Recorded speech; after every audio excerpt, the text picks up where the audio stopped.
Hello students. In this lecture, we would try to understand what is monetary policy and how it helps in stabilizing the economy.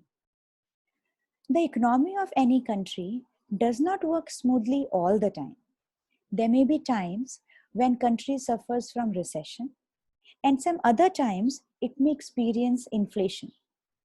In order to manage these ups and downs, and in order to stabilize the economy, the government and central bank of every country formulate some economic policies.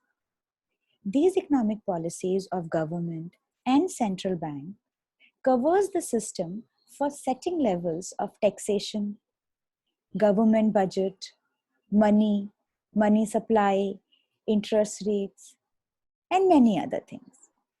Most factor of economic policies can be divided either into physical policy or in monetary policy. Fiscal policy deals with government actions regarding taxations and spending, whereas monetary policy deals with central banking actions regarding the money supply and interest rate. When we hear monetary policy, we can easily comprehend that this policy has to do something with money.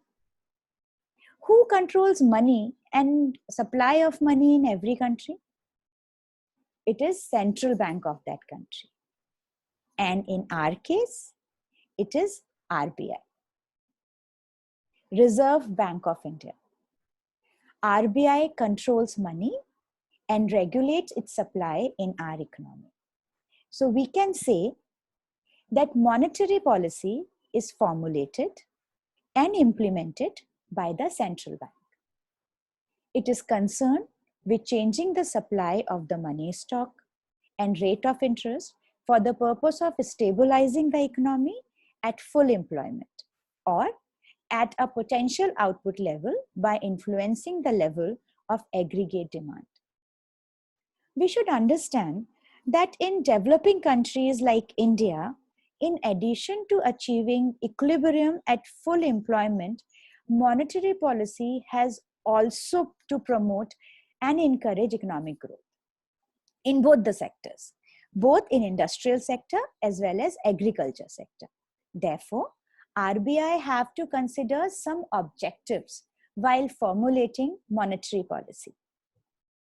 These objectives are full employment, attaining price stability, to promote economic growth, to attain exchange stability, to promote saving and investment, to control trade cycle, to promote employment, and to regulate money supply in the economy. In order to achieve these objectives, central bank uses some tools. These tools are open market operation, changing the banking rates, change in reserve ratios like cash reserve ratio and statutory liquid ratios, and undertaking selective credit controls. It is important to understand that how these tools are used and how a slight variation and change in these tools can affect the level of money supply in the economy. In time of recession or depression, expansionary monetary policy is adopted, and during the time of inflation, we adopt contractionary monetary policy. How these policies work? Let's see. During recession and unemployment, RBI adopt expansionary monetary policy. Expansionary monetary policy means that RBI try to expand the money supply in the economy. It try to increase the availability of the money in economy by buying securities through OMO, by reducing CRR, and by lowering the bank rate. Because of all this, the overall interest rate declines. When interest rate declines, people don't have enough incentive to put their money in FDs or to deposit their money in the bank. So what happens? That increases the money supply.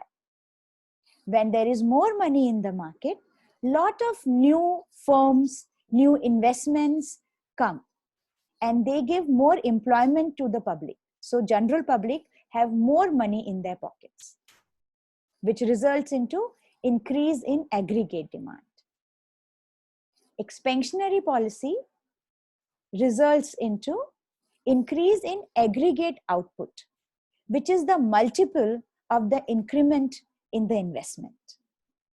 Similarly, during the time of inflation, RBI adopts contractionary monetary policy.